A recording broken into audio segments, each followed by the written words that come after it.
Good morning বন্ধুরা। অনেক দেরি হয়ে গেল আমার গুড মর্নিং বলতে।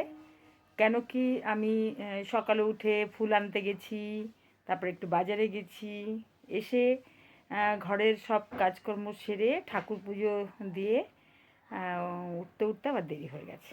তারপরে আমি রান্না বসিয়েছি, চা খেয়েছি। তারপরে ভাতটা হলে একটু আমি একবারে ভাতই খেয়ে নিলাম, কারণ দেখলাম আমি 1:30 বেজে গেছে।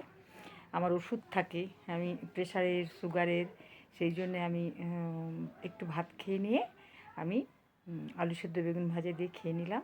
নিয়ে আমি ওষুধ খেয়ে তারপর তোমাদের সঙ্গে আমি কথা বলতে এসেছি, ঠিক আছে?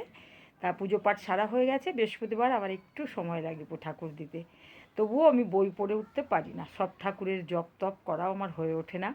যাই হোক, আমি সন্ধেবেলা করে নেই, দুপুরবেলা যতটা পারি করি, আর বাদ বাকিটা সন্ধেবেলা সেরে নিই। তখন তো পুজো দেওয়ার অত তাড়া থাকে না, একটু জল মিষ্টি দিলেই হয়ে যায়। বৃহস্পতিবার সব আসন বসন পাল্টে করতে হয়, তো একটু সময় লাগে ঘর টর বসাতে, ঠিক আছে? তা এখন আমি রান্না বসিয়েছি, আর এদিকে ভাতটা আগেই হয়ে গেছিলো, আর ঠাকুরের পুজোও হয়ে গেছে। তোমাদের ঠাকুরের আসনটা দেখিয়ে দেবো, আর আমার কী কী রান্না করছি সেটাও দেখাবো। বেশি কিচ্ছু না, আজকে একদম সিম্পল কিছু করব। এই যে দেখো বন্ধুরা, আজকে আমার পুজো সারা হয়ে গেছে। আমি বৃহস্পতিবার আমার মা লক্ষ্মীকে দেখো, এই যে আমার মা লক্ষ্মী আমার ঘর আলো করে আছেন, যিনি, যার আমি স্নেহ ভাজন। কারণ কি, ওনার দয়াতেই একমাত্র আমি চলি ফিরি খাই। এই যে আমার গুরুদেব, আমার গৌরহরি, রাধা মাধব, জগন্নাথ, আমার বজরঙ্গবলী, সাক্ষাৎ একদম দেবতা, যিনি আমাকে কোনোদিন খালি হাতে ফেরায়নি, আর কোনোদিন ফেরাবেও না। আমার মহাদেব, লোকনাথ বাবা, আমার রাধা মাধব, আমার সরস্বতী দেখো কি সুন্দর কুমোরটুলি থেকে আনা। আমার দুর্গা দুর্গতি না আসেনি, বিপদে আপদে আমাকে সামনে থেকে আমাকে বাঁচিয়ে আমাকে পথ দেখিয়েছে যিনি।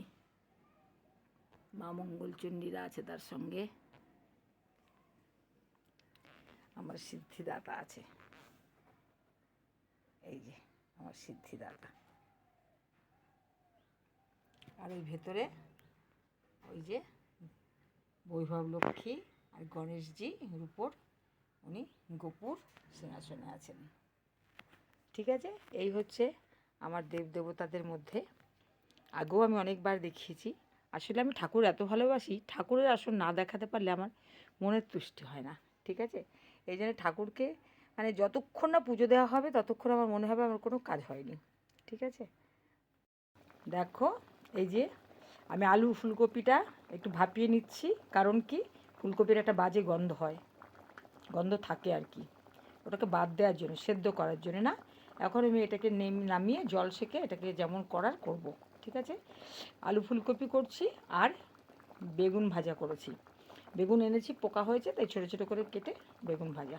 এই আজকে আমার মেনু। আমি আর কালকের একটু ডাল আছে, ব্যাস ছেলের হয়ে যাবে। এই এরপরে আমি আসবো আবার সন্ধে আবার তোমাদের সাথে কথা বলবো। তার মধ্যে একটা রান্নার রেসিপি আমার ইচ্ছা আছে, যদি করি সেটাও দেখাবো, ঠিক আছে? ঠেকুয়া করার ইচ্ছা আছে, যদি করি তাহলে তোমাদের দেখাবো।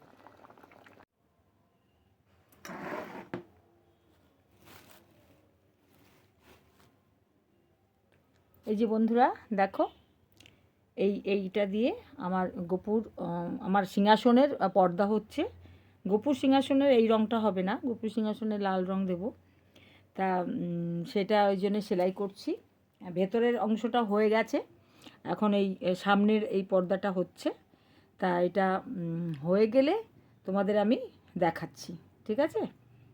তাই জন্যে এখনকার মতো রাখছি।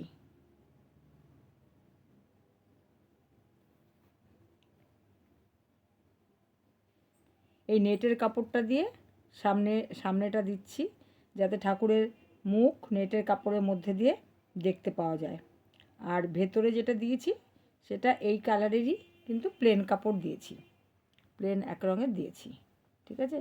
আর এইটা সামনের দিকটা দিয়ে দেব। এমনি এগুলো করা সহজই, কঠিন কিছু না, একটু ধৈর্য ধরে কেটে মাপ নিয়ে করতে হয়, এই যা। তাছাড়া এটা মোটামুটি সহজই, এগুলো কঠিন কিছু না। ঠিক আছে, তাহলে হয়ে গেলে আমি তোমাদের লাগিয়ে দেখাবো।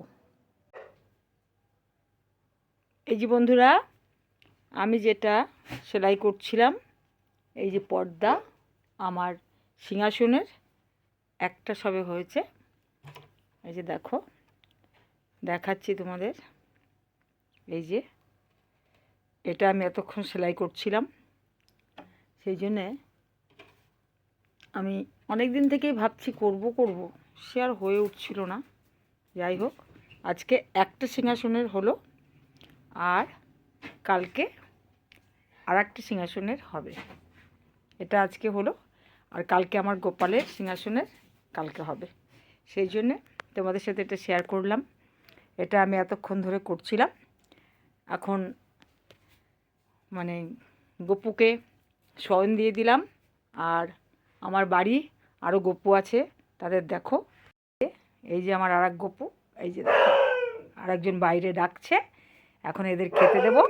ঠিক আছে বন্ধু, তোমরা তাহলে ভালো থেকো, সবাই সুস্থ থেকো। আমি এখন রাখছি, এখন তাকে আমি রাখছি। আমার ঠাকুরের পর্দা কেমন হয়েছে সবাই আমাকে কমেন্ট করে জানাবে কমেন্ট বক্সে। আর আমি এখন রাখবো। ঠিক আছে, তাহলে গুড নাইট। এই যে এদিকটাও দিয়ে দিয়েছি একদম লাস্ট পর্যন্ত, আবার ওপাশও আমি দিয়েছি চতুর্দিকে। এখন আমার সিংহাসনের ঠাকুরের রাত্রেবেলা ঢাকা হয়ে গেল। এই যে এদিকটাও দিয়ে দিয়েছি। শীতের ঠান্ডা, এখন আর ঢুকতে পারবে না।